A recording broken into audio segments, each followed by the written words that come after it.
Quiero que digas conmigo, gracia escandalosa. Ahora dilo con ánimo, que se note un poquito. Gracia escandalosa. Porque esa es la realidad de la gracia que Dios nos regala. ¿Sabes? Una de las cosas que yo quiero dejar claro, y lo compartía en Instagram hace unos días porque me encantó eso, es que la gracia tiene mucho más que ver con lo que Dios nos promete y cumple que con lo que nosotros prometemos e incumplimos. Te lo voy a repetir, la gracia de Dios tiene mucha más relación con lo que Él nos promete y sí cumple. ¿Cuántos tienen un Dios que cumple? Yo también lo tengo. Que con lo que nosotros prometemos e incumplimos. A ver, levánteme la mano el que ha hecho alguna vez una promesa a Dios y ha fallado. Véngase todo el mundo, vamos. Y el que no, vamos, levante los pies, por favor. Esa es la realidad. Juan capítulo 1, versículo 14, nos dice algo brutal. Y quiero leerlo. Dice, y aquel verbo fue hecho carne y habitó entre nosotros. Y vimos su gloria, gloria como del unigénito del Padre. ¿Lleno de qué? Es que no me lo han puesto. Vale. ¿Viene o no viene? Sí viene. No Cristo, sino el versículo. ¿Sí? No, puede ser. Vale, mientras viene en camino dice, lleno de gracia y de verdad. ¿Lleno de qué? Lleno de gracia y de verdad. Algo que tú y yo tenemos que hoy dejar en claro. ¿Sabes? ¿Alguno ha escuchado alguna vez que decimos que la gracia de Dios es un regalo? Sí, ¿verdad? Lo suele decir mucha gente. La gracia de Dios es un regalo no merecido. Pero yo quiero dejarte hoy algo muy en claro. Más que Jesús dándote un regalo, Jesús es el regalo. Te lo voy a repetir. Más que Jesús dándote un regalo, tienes que entender que Jesús es el regalo. En pocas palabras, cuando tú lees ese versículo que está hablando de Jesús hecho carne, y una de las cualidades que manifiesta es que está lleno de gracia y de verdad, a ti te tiene que encender un bombillo. O sea, la gracia no es algo, la gracia es alguien. ¿Están conmigo? La gracia no es un móvil, la gracia no es un objeto. La gracia es una persona y es Cristo. Y ese es el regalo que se nos ha hecho a nosotros. Y yo no sé tú, pero yo prefiero a Cristo. ¿Sabes? Mira, siempre estamos acostumbrados a lo que Cristo nos puede dar. Siempre estamos acostumbrados a que Él nos bendiga y nos molestamos cuando Él no nos bendiga. Pero yo por encima de cualquier circunstancia, yo prefiero a Cristo. Por encima de cualquier situación, yo prefiero a Cristo. Yo no quiero que Él me dé un regalo, yo quiero que Él sea mi regalo. Yo no quiero disfrutar simplemente de lo que Él me puede dar, de los beneficios que Él me da. Yo quiero disfrutar de Él. Y sabes, yo quiero que nuestra perspectiva cambie cuando tú dejas simplemente de disfrutar lo que Él puede darte a cuando tú lo disfrutas a Él. No sé si te ha pasado esos momentos de adoración, esos momentos quizás de soledad en tu casa y tú comienzas a orar. Pero tu oración es una oración pidiendo, Señor, dame. Señor, mira esta situación. Mira esta circunstancia difícil. Padre, mira esta soltería. ¿Cuándo se va a acabar, Señor? Envíame así sea un sapo, Padre. Que yo lo convierta en príncipe. Y tú empiezas, tu oración es siempre en lo que Él puede darte. Pero yo no sé si te ha pasado, a mí me ha pasado muchas veces, que hay un momento en la oración que como que Él se manifiesta y mi lenguaje cambia. Porque cuando Él llega, Él se hace deleitoso para mí. Ya yo no quiero simplemente pedirle, quiero disfrutarlo. Por un momento esas necesidades se van. ¿Les ha pasado eso alguna vez en la oración? Que están orando, que están pidiendo por algo y como que por un momento esa necesidad se queda a un lado y ahora resulta que tú quieres disfrutarlo a Él. Jairo nos decía un testimonio afuera. Nos contaba que en el campamento experimentó a Dios de una manera como él nunca pensaba que lo podía experimentar y lloraba y lloraba y lloraba. Y su oración al principio quizás era: Señor, yo quiero sentirte pidiendo algo, pero cuando el Señor se le manifestó, lo disfrutó, no había nada que pedir, no había nada que decir, simplemente disfrutar a Cristo. Disfrutemos el regalo de la gracia disfrutemos a Jesucristo en nuestras vidas. Amén. Primera de Corintios capítulo 15, versículo 10 dice: pero por la gracia de Dios soy lo que soy. Vamos a decirlo todos muy fuerte. Pero por la gracia de Dios soy. Vale, pero no se está escuchando fuerte y sin ánimo. Vamos a decirlo con ánimo. A ver, ¿pero qué? Pero por la gracia de Dios soy lo que soy. ¿Sabes? A mí esto me encanta, este versículo. ¿Sabes por qué? Porque tú eras igual que yo, un don nadie. Porque tú eras igual que yo, un vil pecador. Porque si yo te pongo aquí a que eches memoria de las cosas que tú hiciste, te aseguro que hay cosas que mira, que capaz nadie sabe, que han sido tan terribles, han sido tan horribles que tú no se las has querido contar a nadie. Eso es lo que tú y yo quizás hemos vivido. Pero este versículo me está dando una identidad. Está diciendo, no es por lo que yo he vivido, no es por las circunstancias difíciles, no es por el abandono de mis padres, no es por el rechazo de mis amigos, no es porque fui violada cuando joven, no es porque fui maltratada, no es porque fui menospreciado, no es porque soy menos, no es porque no tenga capacidad, es porque por la gracia de Dios soy lo que soy. Por la gracia de Dios soy lo que soy. Y sabes, dice, y su gracia no ha sido en vano para conmigo.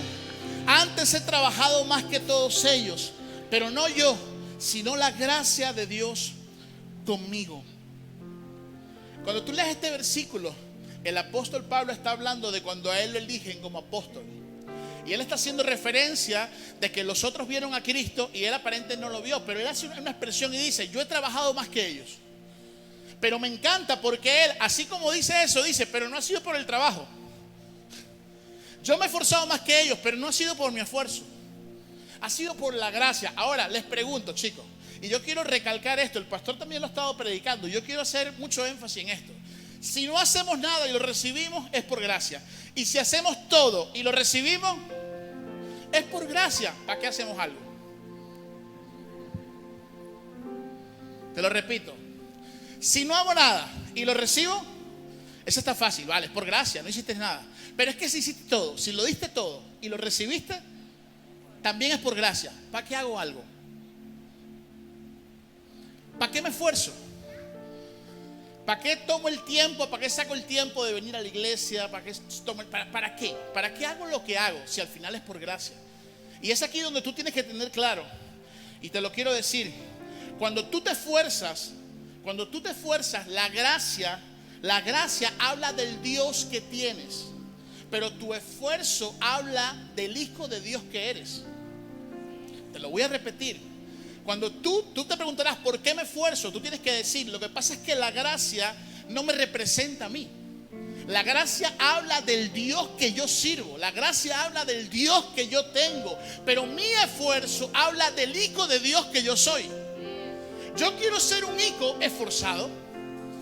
Yo sé que no va a ser por mi esfuerzo, pero yo quiero que ese esfuerzo sea lo que me represente a mí, porque al fin y al cabo la gracia no me pertenece. ¿Alguien aquí usted sabe cuándo se le va a manifestar la gracia? Nadie lo sabe. ¿Sabes por qué? Porque no es tuya, tú no la das. Alguien más te la da. Por eso, como no te pertenece, tú no puedes agarrarte de eso y decir, no, es que bueno, yo voy a dar el mínimo de esfuerzo y que sea la gracia de Dios lo que obre en mí, lo que obre en mi necesidad. No, deja que la gracia de Dios hable de nuestro Dios, pero tú esfuérzate.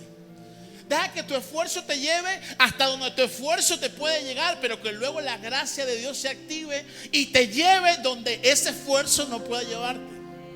Porque yo no sé si has sentido muchas veces que lo das todo y no llegas. No sé si has sentido muchas veces que te entregas por completo y aparentemente no es suficiente. Que haces todo lo que puedes hacer y aparentemente no corresponde con lo que quieres alcanzar. Di conmigo, necesito su gracia. Yo puedo dar todo de mí, pero siempre voy a necesitar de su gracia. Pero entonces la pregunta que nos hacemos muchos de nosotros, ¿por qué entonces cada vez que hablamos de la gracia lo relacionamos con nuestros pecados y nuestros errores? pareciera que no tiene que ver con una virtud de Dios, sino con nuestras debilidades. Cada vez que queremos hablar de la gracia, siempre nos vamos, es que no, o sea, cuéntame un testimonio de la gracia. Claro, tienes que pensar en lo más bajo que tuviste. Es que yo era, es que, o sea, te vas a lo más bajo porque aparentemente cuanto más bajo tú hayas estado, la gracia de Dios como que tiene más valor. Pero yo quiero hoy dejarte claro que la gracia de Dios, más que tus debilidades, tiene que ver con quién Él es. Pero sabes, la pregunta entonces que nos hacemos es esa. Y yo quiero decirte, ¿sabes por qué solemos hacer eso? ¿Sabes por qué solemos siempre relacionar mucho más la gracia con nuestras debilidades, con nuestros pecados? Porque muchas veces nuestros pecados lo que hacen con la gracia es que la hacen más visible. Por eso es que pensamos muchas veces en la gracia cada vez que estás en la inmundicia. Cada vez que sabes que hiciste algo que no le agrada a Dios, tú dices, Dios mío, necesito su gracia. Pero ese pecado no representa la gracia. Ese pecado lo que hace es que sea más visible para ti. Es como que tú te acuerdas, Dios mío, la gracia de Dios. Claro, como estás ahí metido en el barro y quieres salir, tú dices, si es lo único que me puede rescatar, pues vale. El pecado lo que hace viene a recordarte es que, Dios mío, existía la gracia, es verdad. Por un momento la olvidé. Y eso yo quiero decirte, nunca pierdas de vista la gracia. Nunca pierdas de vista, dice la persona que tienes a tu lado, nunca pierdas de vista la gracia. Hay una historia súper conocida, Lucas capítulo 15, no la voy a leer porque la hemos hablado muchas veces y creo que muchos la conocen. Capítulo 15, versículo 11, habla una historia del hijo pródigo, siempre la hemos escuchado. Permíteme hoy hacerte una referencia a esta historia que no sé si alguna vez la has pensado de esa manera. ¿Conocen esa historia? Se las digo muy por encimita. Eran dos hermanos. Un hermano al final pide su herencia, se va, ¿verdad? Malgasta todo el dinero. Se recuerda de nuevo que tiene un padre y que tiene una casa que lo tiene todo. Regresa a la casa, el padre la acepta y aparentemente el final es feliz. Pero préstame atención a esto, porque es muy importante. Yo te hago una pregunta. Uno aparentemente no tenía nada y necesitaba la gracia. Pero es que había uno que estaba en la casa que lo tenía todo y también necesitaba la gracia. ¿Has leído esa historia alguna vez? Si no la has leído, léelo en la Biblia. Cuando tú ves la condición del hermano que se quedó en casa, tú te das cuenta que aunque él aparentemente lo tenía todo, él no había experimentado la gracia. Ahora, ¿qué te quiero decir con esto? Que entonces la gracia de Dios no tiene que ver con lo que tienes o con lo que dejas de tener. Por eso compartía lo que compartía afuera. ¿Por qué? Porque pensamos que la abundancia, eso es la gracia de Dios. Pensamos que tener todo para nuestras necesidades, eso es la gracia de Dios. Pero cuando estamos en el desierto, esa no es la gracia, ¿verdad? Cuando estamos pasando momentos difíciles, esa no es la gracia, porque es que la gracia es muy bonita para ser tan fea así. Pero date cuenta, uno lo tenía todo y otro no tenía nada, y los dos carecían de la gracia. ¿Qué te quiero decir con esto? No pierdas de vista la gracia. Tú dices, Dios mío, pero es que estoy pasando esto que es tan amargo. Estoy pasando esto que es tan doloroso. No te sientas sin la gracia de Dios. Circunstancia es circunstancia. La circunstancia pasa.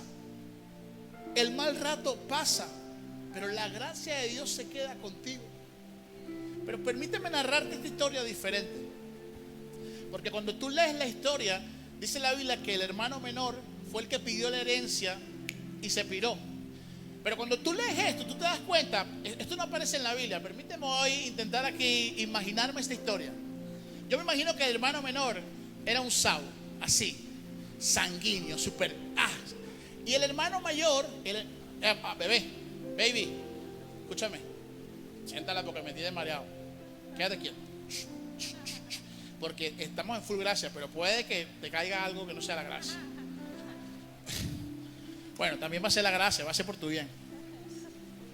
Escúchame, habían dos hermanos y uno de los hermanos era el menor y era como un Saúl, me imagino yo, el rebelde, el que tú sabes, yo me imagino que él le decía al otro hermano, escúchame, esta casa aquí está demasiado aburrida, ¿vale?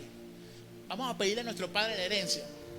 y nos piramos. Mira, tengo unos amigos que nos están esperando allá. Eso, mira, la vamos a pasar genial. Saúl, ese es Saúl, el hermano Saúl. Así, salido. Pero resulta que había el otro hermano, era un legalista. Era un legalista, hacía las cosas no porque había experimentado la gracia, sino porque era lo que le habían enseñado siempre. Tú no puedes rumbear. ¿Por qué? Porque la rumba es mala. No. Yo veo que ese hermano le decía al otro, le decía, pero no, es que papá se va a molestar. Si hacemos eso, papá se va a molestar. Y pero vamos, no, vale, pero entonces no seas cobarde, vale. Mira, le pedimos la herencia, con eso que te toca a ti, con lo que me toca a mí, no, pasamos la vida, pero brutal. ¿Y sabes qué pasa? Que el otro se achanta. Yo me imagino que en la historia el hermano dijo, mira, ¿sabes qué? Yo no me aguanto, en serio. Mi papá se va a molestar, nos va a regañar, nos vaya a buscar para el pueblo ese, delante de nuestros amigos, nos va a agarrar y nos va a traer a palo para la casa. Ese era el hermano mayor, pero el hermano menor era rebelde. ¿Sabes qué? Yo me voy. Yo agarro mi pata, pum, me piro. Yo agarro mi dinero y chao. Cuando este hermano menor se encuentra en la circunstancia que se encuentra, fue cuando él volvió a recordar que él tenía una gracia que nunca vio. Porque la pregunta es, ¿por qué justo cuando estaba ahí en la comida de los cerdos? ¿Por qué cuando estaba justamente en lo más bajo fue que dijo, es que en casa tengo, pero que siempre lo habías tenido? ¿Por qué fue como, uno lee la Biblia y esa parte pareciera como de asombro? Es que yo en casa, y dice que volvió en sí y recordó, o sea, como que fue algo nuevo. Pero si has vivido no sé cuántos años en casa de tu padre, lo tenías todo, tenías las gracias para ti. ¿Cómo es eso que ahora te acordaste? Y muchas veces nosotros somos así. Experimentamos la gracia de Dios y le damos la espalda a Dios. ¿Sabes por qué? Porque pierdes de vista la gracia. Porque te sientes inconforme con lo que vives y dices, yo quiero vivir cosas fuera de la iglesia. Yo quiero vivir cosas fuera de estas cuatro paredes. Quiero vivir cosas fuera de mi relación con Dios. Voy a hacer cosas que yo sé que le desagradan, pero me da igual. ¿Para qué? Si en la casa era un aburrimiento. Este hermano, cuando se va, aparentemente la casa era aburrida, pero cuando estaba afuera, añoraba la casa. Y así somos muchos de nosotros. Estamos dentro de la iglesia, amando a Dios, conociendo a Dios, acercándonos a Dios. Pero cuando salimos de este lugar, empezamos entonces a hacer cosas. Sí, es que todo el mundo lo hace. Hagamos esto, hagamos lo otro, hagamos aquello. Y cuando hemos vivido todo eso, ¿sabes qué decimos? Cuando yo iba a la iglesia. Comienzas a añorar el lugar en el cual te sentaste por mucho tiempo y disfrutaste. ¿Sabes qué pasó? Perdiste de vista la gracia. La tuviste siempre en ti. La tuviste siempre a tu favor. Y preferiste hacer cosas que sabías que no agradaban a tu padre. ¿Quién sabe por qué razón?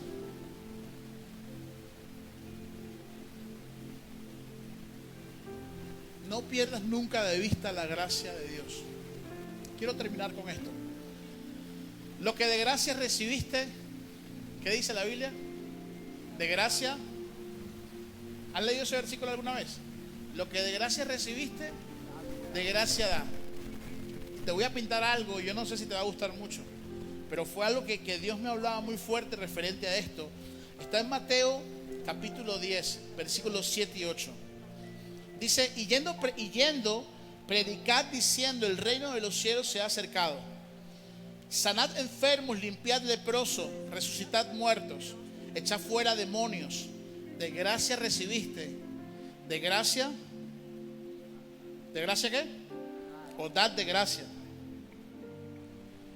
La gente quiere dar de la gracia de Dios, pero no entiende el sacrificio que eso representa. Sí, por eso yo le decía, yo creo que a veces nos hablan de la gracia y es como que, hemos escuchado parte de la historia, o sea, hemos visto una cara de la moneda, pero ¿y la otra cara? Dad de gracia lo que recibiste. No es tan fácil como tú crees. ¿Sabes por qué? Porque la gracia que tú recibiste aparentemente fue gratis para ti, pero a alguien le costó. Te lo voy a repetir. Cuando tú recibes la gracia, para ti esa gracia es gratis, pero no quiere decir que para el que te la dio haya sido gratis. Cuando tú vas a un cumpleaños o cuando tú eres el cumpleañero, y a ti te hacen un regalo, ¿cuánto te costó ese regalo? Nada, pero lo recibiste. Ahora, cuando a ti te invitan a un cumpleaños y tú llevas un regalo, ¿cuánto le costó a esa persona ese regalo? Nada, pero a ti te costó. Porque cuando tú recibes gracia, no te cuesta nada, pero cuando das gracia te cuesta algo. ¿Están conmigo? ¿Cuántos quieren todavía dar gracia? Porque cuando pregunté, muchos amén, amén, amén, amén. Sí, porque pensamos que la gracia es gratis para todo. No. Cuando tú la recibes de parte de Dios, pues a Él le costó, pagó un precio muy alto. Ahora, si tú quieres dar de esa gracia, entiende que tú también tienes que pagar un precio. Que no es tan sencillo como tú crees. El mensaje y la misión que Jesús está diciendo es: vayan y sanen los enfermos, vayan y liberten a los demonios, vayan y hablen las buenas nuevas. ¿Tú crees que eso no tiene un precio? ¿Tú crees que eso no te va a costar combustible del coche? ¿Tú crees que eso no te va a costar el sacrificar tiempo quizás con tu familia? ¿Tú crees que eso no te va a costar sacrificar cosas que tú quieras hacer, hobbies que te gustan hacer? ¿Tú crees que no te va a costar? Nosotros el día 26, el sábado 26, vamos a visitarnos la cárcel ¿de qué? De Extremera. ¿Tú crees que eso no cuesta? Cuando nos hicieron la invitación, uno está como que, Dios mío, la cárcel, los presos, ¿será o no será? Porque llevar la gracia tiene un precio. Yo podría quizás hacer cualquier otra cosa, pero si yo quiero dar de gracia, yo voy a tener que sacrificar algo. Voy a tener que pagar un precio. Y eso es lo que tú y yo no entendemos. Hay una historia en la Biblia, Lucas capítulo 8, versículo 22. Dice Jesús, está con sus discípulos, y le dice a Jesús: pasemos al otro lado. ¿Han escuchado esa historia? ¿Sí la han escuchado? Creo que sí. Se las digo muy rápido. Pasemos al otro lado. Se montan en la barca. Cuando están en el medio del mar, ¿qué ocurre? Se desata una tormenta. Se levanta Jesús, calma la tempestad. Llegan al otro lado y se encuentran con el endemoniado gadareno. ¿Qué hace Jesús con ese endemoniado? Lo liberta, lo deja libre. Ahora, te voy a mostrar algo, porque yo nunca lo había entendido así, de esa manera. Fíjate algo. Cuando entran en la barca, dice que se desató una tormenta. ¿Alguna vez ustedes han tenido la posibilidad de montarse en un barco en alta mar? Sí, ¿han visto lo que es ir en un barco en alta mar? Las personas que iban en ese barco eran pescadores, algunos. Eran personas que conocían muy bien el mar. Eran personas que eran profesionales en esa materia. ¿Ustedes creen que ellos fueron simplemente sorprendidos por la tormenta? Nosotros muchas veces fuimos a pescar, ¿verdad, Eli? Allá en Margarita, donde nosotros venimos en Venezuela, íbamos a pescar y nosotros íbamos con un viejo como de 85 años, que ese viejo pescaba con 2 nylon aquí, se amarraba 2 más, uno en el dedo gordo del pie y otro en el otro dedo gordo. O sea, era un verdugo. Y el tipo era una cosa increíble. O sea, cuando se aparcaba veía unos puntos, no, el faro con aquel letrero, con aquella luz, y de repente llegábamos ahí, chicos, aquí es, todo el mundo tirado, boom, boom, boom. O sea, el tipo era una máquina. Así como muchas veces nos pasó que salíamos a pescar, navegábamos quizás 2 horas para llegar a los puntos y se comenzaba a ver un clima, no era ni siquiera una tormenta, era como un clima oscuro. ¿Tú sabes qué decía el viejo? Nos vamos. No había llegado la tormenta, pero él, en más de 50 años de experiencia, sabía que lo que venía no era bueno. Nos vamos para la orilla. Pero Jesús, cuando le dice a los discípulos: pasemos al otro lado, dice la Biblia que ellos se encuentran con una tormenta. Les pregunto, ¿ustedes creen que esos pescadores que ya sabían lo que era el alta mar, que ya sabían lo que era quizás la profesión de pescar, ¿ustedes creen que ellos no sabían que venía una tormenta? ¿Ustedes creen que eso fue que se puso el cielo oscuro de repente y empezó, o sea, así de película? No. Pero tú sabes cuál fue la orden de Jesús: pasemos al otro lado. Tengo una gracia que dar. Hay alguien del otro lado que ustedes no saben. Hay alguien del otro lado que ustedes no conocen. Pero hay una gracia en mí que va a libertar a un endemoniado en el otro lado. Por eso la orden es: pasemos. Yo me imagino que cuando iban saliendo, eso no lo dice la Biblia, pero me imagino que los discípulos le dijeron, los pescadores: Jesús, pero escúchame, se ve el clima feo. Mira, hay como truenos ahí. El mar se está viendo picado. Jesús, ¿estás seguro que vamos? Pasemos al otro lado. pasemos al otro lado. Y era lo que yo compartí hace unos días. Cuando tú quieres entregarle gracia a alguien más, tienes que tener cuidado, porque posiblemente a ti te cueste tormentas. Posiblemente a ti te cueste desierto. Posiblemente a ti te cueste lágrimas. Y es lo que la gente muchas veces no ve cuando tú ves a los pastores, a los líderes. Ustedes saben lo que es organizar un campamento. Ustedes saben lo que es organizar un congreso. Ustedes saben todo el precio que se paga. ¿Sabes para qué? Para que llegue quizás una persona que no tenía propósito, que no tenía quizás una relación con Dios, y que Dios pueda, que esa gracia pueda alcanzarle. Hay un montón de gente que hace miles de cosas, que sacrifica dinero, que sacrifica tiempo, simplemente porque creemos que esa gracia puede cambiar a un joven más.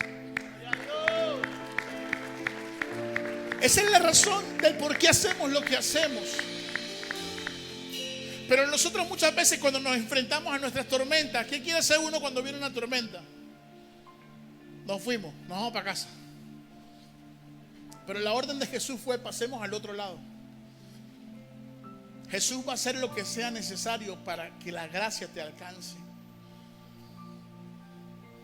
Quizás eres de los que tienes tu familia y no son cristianos, y son los que te dicen: mira, ¿para qué vas para la iglesia? ¿Qué haces metida tú en esa iglesia, muchacho, muchacha? ¿Qué haces tú yendo tanto para esa iglesia? Y sufres el bullying, sufres el desprecio de tu familia, porque ellos no tienen la gracia que tú tienes. Escúchame. ¿Tú sabes cómo va a alcanzar esa gracia a tu familia? Tú vas a tener que soportar el bullying.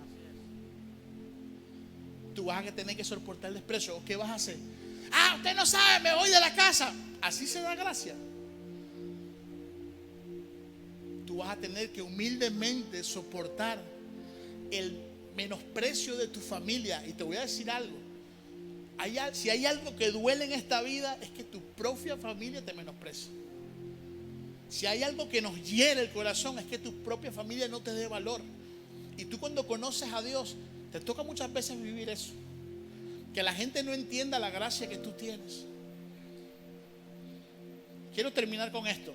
Y esto, mira, literal, o sea, yo nunca lo había visto en mi vida, Dios mío. Lo prediqué 1000 veces y estaba ahí, siempre estuvo ahí. El hijo pródigo, vuelvo de nuevo. Porque hay un pequeño detalle que yo jamás había visto, de verdad. Y créeme que el hijo pródigo es como, bueno, el arca de Noé. Eso uno lo escucha desde pequeñito.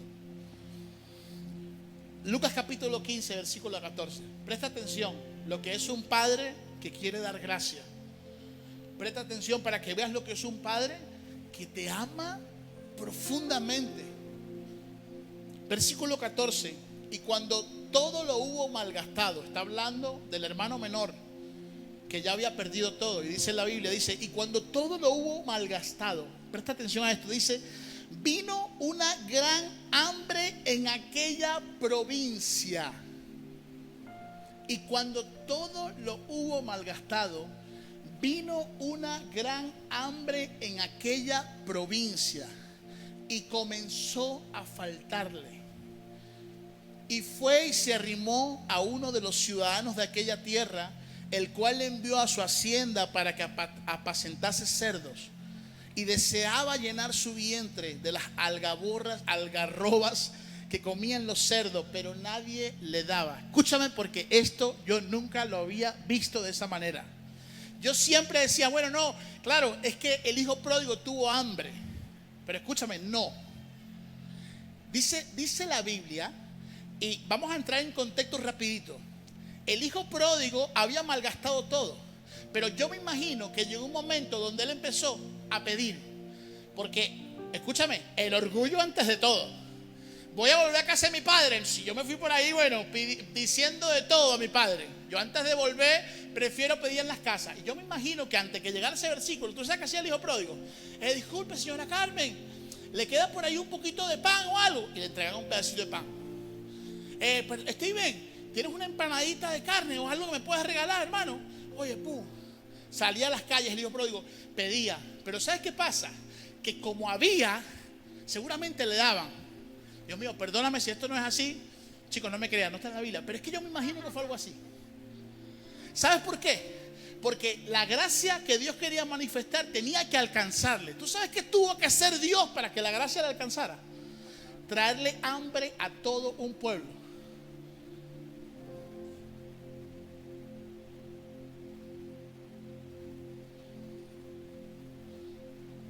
¿Cómo es posible que Dios nos ame tanto para que sea capaz de traerle hambre a toda una provincia simplemente para que el hijo menor le vuelva a alcanzar la gracia? Esto a mí me voló la cabeza. Yo pensaba en el COVID. Yo decía, claro, la gente habla peste del COVID, pero cuando lleguemos al cielo, yo me imagino que Dios va a decir, ¿ustedes se acuerdan de ese COVID? Ustedes no saben cuánta gracia alcanzó. Se llevó unos cuantos, se llevó gente querida, pero ustedes no saben que los que se perdieron no se comparan con los que volvieron a casa. Ustedes no saben lo difícil que fue para ustedes. Sí, fue muy difícil, pero tú no te imaginas cuánta gracia alcanzó. Y cuando yo pensaba en eso, yo decía, ahora entiendo el buen pastor. El buen pastor que abandona muchas veces a las 99 porque ama a una. Eso es la gracia. La gracia es hacer pasar hambre a toda una provincia porque Dios te quiere alcanzar a ti. Eso es la gracia. La gracia es poner en dificultad a cientos de familias porque Dios tiene un propósito contigo.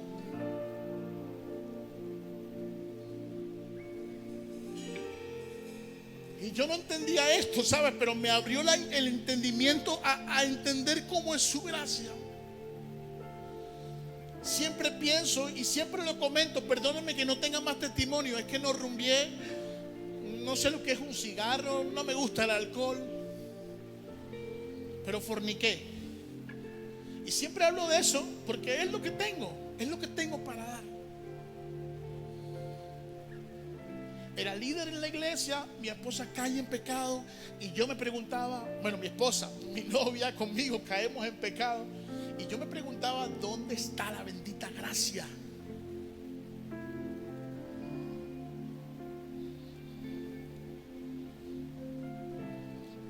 Las noches que lloré, las noches que tuve que soportar el menosprecio. ¿Usted sabe lo que es pararse?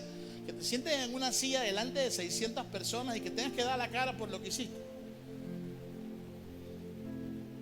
Yo no sé si te han menospreciado, pero si te han hecho, créeme que sé de qué te estoy hablando. Créeme que sé lo que se siente ser juzgado por la gente. Pero yo no entendía que lo que Dios estaba permitiendo era su gracia sobre mí. El día a veces nos echa broma a nosotros, a Jesse y a mí, nos dice, claro, se resbalaron. No. ¿Ustedes creen que Ámbar nació porque yo me acosté con Jesse una vez? Yo estaba practicando con mi novia en ese momento una doble vida. Y era el pastor de jóvenes de la iglesia. Dios tenía que encontrar una manera de que su gracia cambiara la experiencia que yo estaba viviendo en ese momento. Porque yo iba, hacíamos todo lo que hacíamos y luego iba a la iglesia como si nada pasara. Y me arrepentía, sí, Señor, perdóname, sé que no está bien, perdóname, pero estaba ya envuelto en eso.